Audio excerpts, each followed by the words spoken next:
नागपुर से एक अहम और चर्चित मामला सामने आया है। जन बदलाव पार्टी के निरीक्षक यश गोरखेड़े जी ने आज बजाजनगर पुलिस स्टेशन में पहुंचकर एक गंभीर शिकायत दर्ज कराई है। ये शिकायत शहर में हो रहे अतिक्रमण और घुसखोरी के आरोप में जुड़ी है। आरोपों से जुड़ी है। यश गोरखेड़े का कहना है कि नागपुर महानगर पालिका एनएमसी के कुछ कर्मचारियों द्वारा अतिक्रमण हटाने की कार्यवाही के नाम पर घुसखोरी की घटनाएं की जा रही है। उन्होंने आरोप लगाया है कि शहर में अतिक्रमण हटाने की कार्यवाही ईमानदारी से नहीं हो रही है, बल्कि कई जगहों पर पैसे लेकर चुनी हुई दुकानों और ठेलों को बचाया जा रहा है, जबकि बाकी छोटे व्यापारियों का नुकसान किया जा रहा है। जन बदलाव पार्टी के प्रतिनिधि के तौर पर यश गोरखेड़े ने इस पूरे मामले को बेहद गंभीर बताया है और कहा है कि वो शहर में भ्रष्टाचार और अन्याय के खिलाफ आवाज उठाते रहेंगे। उन्होंने पुलिस स्टेशन में बकायदा लिखित रूप में एफआईआर दर्ज कराई है और इस मामले की निष्पक्ष जांच की मांग की है। दूसरी ओर पुलिस प्रशासन का कहना है कि उन्हें शिकायत प्राप्त हो चुकी है और इस मामले में प्राथमिक जांच शुरू कर दी गई है। पुलिस अधिकारियों ने ये भी आश्वासन दिया है कि अगर जांच में कोई भी कर्मचारी या अधिकारी दोषी पाया गया तो उसके खिलाफ सख्त कार्रवाई की जाएगी। अब सभी की निगाहें इस बात पर टिकी है कि पुलिस प्रशासन इस घुसखोरी और अतिक्रमण प्रकरण पर आगे क्या ठोस कदम उठाता है। जन बदलाव पार्टी का कहना है कि ये सिर्फ एक व्यक्ति का मामला नहीं, बल्कि आम जनता के अधिकारों और ईमानदार प्रशासन की लड़ाई है। कविता मैडम हमारे साथ यहाँ पर मौजूद है और हम इनसे जानते हैं, जो कि जन बदलाव हॉकर्स यूनियन के निरीक्षक हैं। हम इनसे बात करते हैं। मैडम, ये जो ठेला घोटाला चल रहा है जी। ये बहुत ही बड़ा, यानी समझ में आ नहीं रहा। कोई ठेला किसी को नौकरियां नहीं दे रहे लोग। जो आज उनके 10-10, 12-12 हजार के ठेले हैं, वो कहाँ से कैसे कौन से सिचुएशन में बनाते उसको लाते हैं, और ये एकदम से आएंगे उठा के लेके जाएंगे, उसके बाद वो माल मिल नहीं रहा है। ये बहुत ही शर्मनाक बात है। हमारे जो वक्ता है ऊपर वाले, उनको तो समझना चाहिए कि हम नौकरी नहीं दे रहे हैं, वो अपनी रोजंदारी चला रहे। ऐसा भी नहीं कि वो बीच में रोड के बीच में खड़े हैं, कि कहीं से फुटपाथ पे सड़क किनारे अपना रोजंदारी चला रहे, अपने परिवार चला रहे। उसके ऊपर भी इनका ठेला उठा कर ले जाने के बाद वो ठेला मिल नहीं रहा है। पहले तो 21 दिन के बाद मिलेगा, 20 दिन के बाद मिलेगा, 15 दिन के बाद मिलेगा, 2-2, 4-4 हजार का पहले पावती भरो, भरने के बाद में इनके ठेले गायब। और ये तो बहुत ही आश्चर्यजनक बात है कि जो ठेला वहाँ दिखता नहीं, और वहाँ जाकर हम जब पूछते हैं तो वहाँ फिर से ठेला आ जाता है, फिर से वो ठेला वहाँ दिखता है। ऐसे कम से कम 30-40 ठेले वहाँ से गायब थे, और बाद में देखा जाए तो वो ठेले वहीं पे दिखाए गए हुए। तो ये ठेले आए कहाँ से? क्या आपको लगता है ऐसा कि सिर्फ चुनिंदा लोगों पर ही ये कार्रवाई हो रही है, या फिर हर गरीबों को यानी ये किया जा रहा है? नहीं, कार्रवाई तो सब पे हो रही है नागपुर में, लेकिन कोई डर के मारे आगे नहीं आ रहा है। जो आ गया उनका खुलासा हो रहा है। जब खुलासा हो रहा है तो अधिकारी डर रहे हैं कि हमारे ऊपर कैसे क्या इन लोग ये कर रहे हैं। तो कहीं ना कहीं अधिकारी के ऊपर भी ये डर है कि अब जन बदलाव के माध्यम से हम आ रहे, आगे बढ़ रहे हैं, और हम तो पूरा खुलासा करके रहेंगे। जिसने जिसने भी इसमें हाथ है उनको आगे लाके रहेंगे, चाहे वो अधिकारी हो, नेता हो, या छोटे हो या बड़े हो, कोई भी हो। लेकिन ये गरीब लोगों के ठेले हैं। ये कहाँ से पैसा लाकर अपना रोजंदारी चला रहे। एक घर के पीछे 4-4 व्यक्ति है, एक उसका ठेला नहीं जाता, उसकी पूरी जिंदगी जाती है उसके पीछे। तो ये तो खुलासा होके रहेगा कि किसने चोरी लाया है, किसने चोर के किसको बेचा है, और कहाँ से ठेला गायब और कहाँ फिर से वो ठेले वापस आ रहे। ये तो 100% जन बदलाव अपना ये निर्णय बदलेगा नहीं। ये अपना पूरा खोज खबर निकाल कर इसका खुलासा करके रहेंगे कि चोरी घोटाला हो कहाँ रहा है और कर कौन रहा है। इस वक्त मौजूद है हमारे साथ जन बदलाव हॉकर्स यूनियन के सदस्य, जो कि प्रफुल्ल जी कांबड़े हैं। तो इनसे बात करते हैं। सर, क्या समस्याएं हुई, क्या आपके साथ हुआ क्या?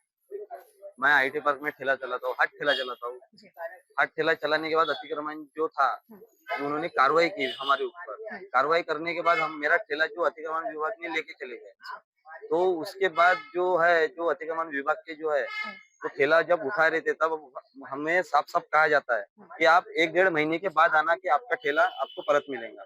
तो फिर मैं अतिक्रमण विभाग में भी गया। फिर वहाँ पे 1-1.5 महीने के बाद अतिक्रमण विभाग में जाने के बाद मैंने फॉर्म फिलअप किया। तो वो बोले कि आपका ठेला आप पहले जाके देख के आओ कि आपका ठेला है क्या नहीं वहाँ पे। मैं बोला ऐसे कैसे है क्या नहीं। तो तभी भी मैं एक बार जाके देख के आया कि है क्या नहीं। सच्ची में मेरा ठेला था ही नहीं वहाँ पे। तो अतिक्रमण विभाग में मेरा ठेला उठा के लेके जाने के बाद जो संजय कामड़े जो है, उनके जो स्टाफ जो है, उन्होंने कार्रवाई पे भेजा था हमारे ऊपर, नहीं क्या। तो जो गोरेवाड़ा में जो कहा गया था कि आप फिर से जो चले जाओ वहाँ पे नहीं क्या सिविल कार्रवाई में, सिविल में, तो हम जाने के बाद मुझे मेरा ठेला मिला ही नहीं। मेरा ठेला मुझे मिला फिर कुछ दिनों के बाद मेरे एरिया में, बगल के एरिया में मेरे दोस्त के पास मेरा ठेला मिला। अच्छा, तो वो बोल रहा है कि मैंने ठेला खरीद के लाया एनएमसी से। एनएमसी से, और वो खरीद के लाने वाला बोलता है कि मैंने ठेला बनवाया। मेरा ठेला तो अतिक्रमण में लेके गया। तो ये जो चोर जो है अतिक्रमण के विभाग वाले, जो बाकी सब चोरी है ये, जो गरीब को लूट रहे हैं। गरीब, मैं हाथ ठेला चलाता हूँ मैडम, मैं कुछ बड़ा इंसान नहीं हूँ जो मुझे कुछ नौकरी की कोई नहीं देता, नहीं क्या हम नौकरी के लिए भी ट्राई किए, तभी जाके हम हाथ ठेला चला रहे मैडम। पर जो ये सरकार जो जो है ऊपर ऊपर के लेवल वाले, जो हमको गरीब को नहीं चलने देते, जो रोड पे भी नहीं चलने देंगे ना कहीं पे चलने देंगे। बस मुझे न्याय चाहिए, मुझे मेरा ठेला चाहिए। और जो मेरे बाकी जो जो भाई है, बहुत सब लोगों का ठेला लेके गए, बहुत से लोगों का इतना बड़ा घोटाला किया इन लोगों ने, बहुत बड़ा घोटाला किया है। तो बस मुझे मेरा ठेला चाहिए। मुझे उसके अंदर में 40-50 हजार रुपए का सामान था, मैंने कैसे कैसे कहाँ से लाके जमा किया, मुझे पता है। इस वक्त मौजूद है हमारे साथ जन बदलाव पार्टी के संयोजक जी, जो कि यश गोरखेड़े जी है। हम इनसे बात करते हैं। सर, आज बजाज नगर पुलिस स्टेशन में आकर आपने एफआईआर दर्ज की। क्या लगता है आपको कि यहाँ के जो पुलिस निरीक्षक है, पीआई है, उनसे क्या बात हुई आपकी और एफआईआर दर्ज की गई है या नहीं?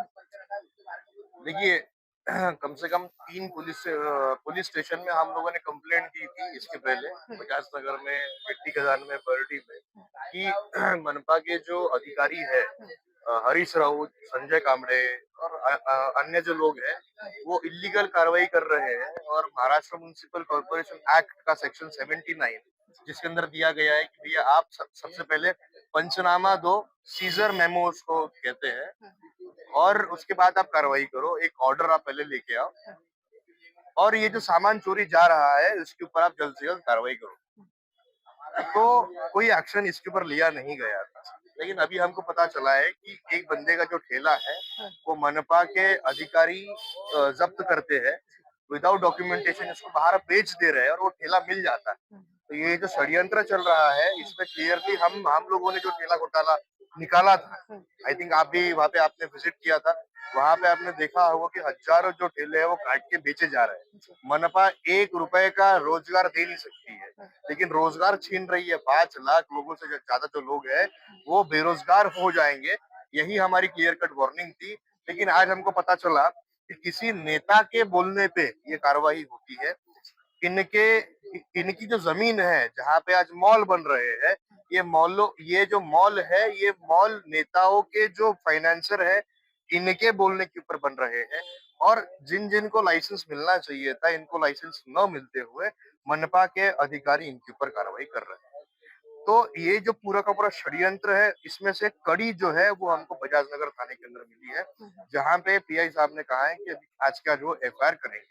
तो आशा तो हमारी उनसे यही है कि वो जल्द से जल्द इसके ऊपर एफआईआर करे और इसका जो भांडाफोड़ है वो करे, क्योंकि अगर आप पिछले 10 सालों का डेटा निकालोगे तो आपको दिखेगा कि 100 करोड़ से ज्यादा जो है ये घोटाला हुआ है। संजय कामड़े, हरीश राउत जैसे जो लोग हैं, कई लोगों का ये आरोप है कि ये लोग देन भी लेते हैं। ये लोगों ने फर्जी लाइसेंस भी बना के बेचे हैं, और ये लोग ठेला भी चोरी कर रहे हैं।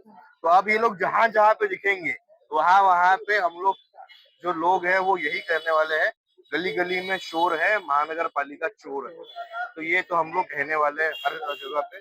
और मनपा के खिलाफ आयुक्त से लेकर तो नीचे के कर्मचारी तक, जो भी अगर यहाँ पे इन्वॉल्व होंगे, उनके ऊपर कार्रवाई करने की मांग जो है वो हम लोगों ने पीआई साहब से की है।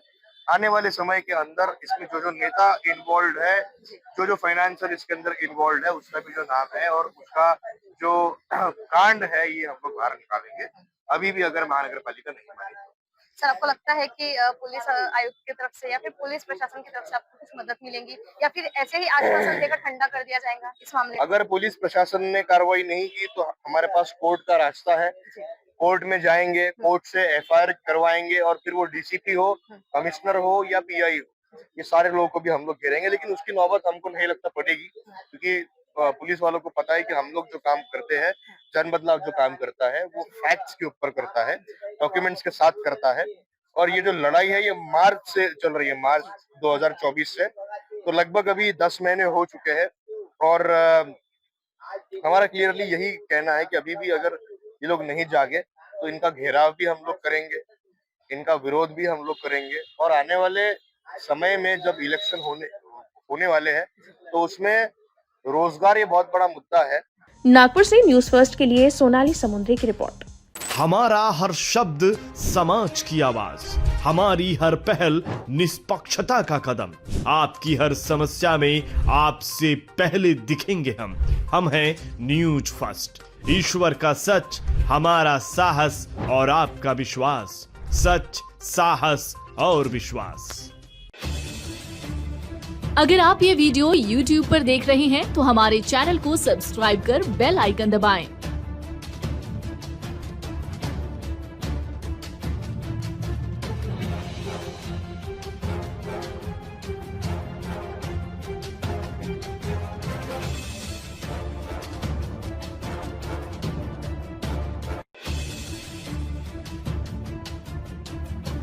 और Facebook पर देख रहे हैं तो हमारे पेज को लाइक करें।